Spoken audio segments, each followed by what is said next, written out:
Hey guys, this is Maximum X Gamer. I'm bringing you this review video for a remote control Tumbler Batmobile, which is one of the toy franchises from the new Batman film, The Dark Knight Rises.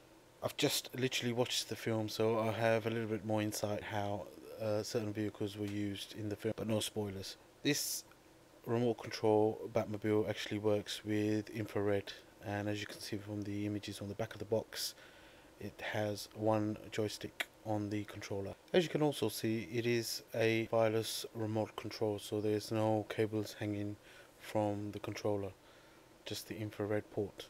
Okay, so some of the things worth pointing out is because this is an infrared operated vehicle, it doesn't have the usual antenna or the mast, and there is no wires protruding from the controller. It works with one joystick, so forward is the forward action and reverse is the turn action.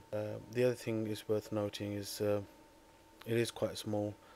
Once out of the box, you see the logo, the movie logo on the front, where the infrared sits at the top, and there's just the basic instructions either side of the grey joystick. When you turn it around, you see the fact that it needs to take 3 batteries, so it takes 3 AA batteries, and there is a switch to the right to turn on and off the controller, and then you have 3 AAA batteries for the actual Tumbler Batmobile itself. So it does take quite a lot of batteries to operate this vehicle.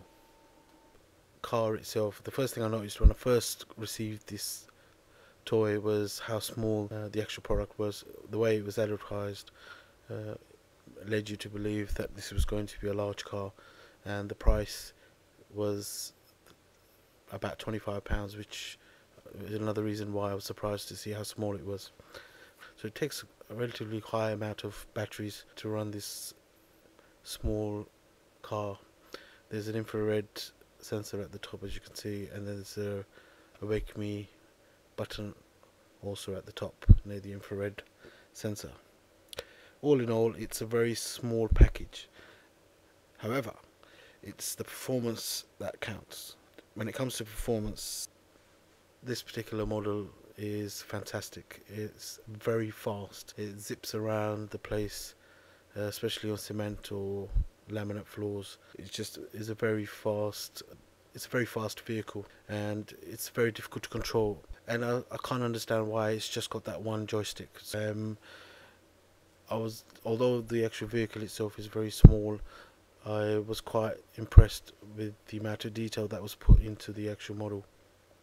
It looks like a R2-D2, but that is actually the infrared sensor. All in all, I was very impressed at the detail that was in the vehicle and at the speed of movement. Unfortunately, the downside was that the controller only has one joystick and the controls weren't that good. I have produced another video which will show you the comparison between this and another Batmobile Tumbler, which is the camouflage version that Bane uses, so don't forget to check that out. As far as this particular review, I would recommend it if you can get hold of it. It is worth having. I will give it around 8 out of 10 simply because of the controls, but if you're a Batman fan, it's definitely worth having. I hope you guys liked this review. If you did, please give us a thumbs up and subscribe. This was Maximum X Gamer signing out.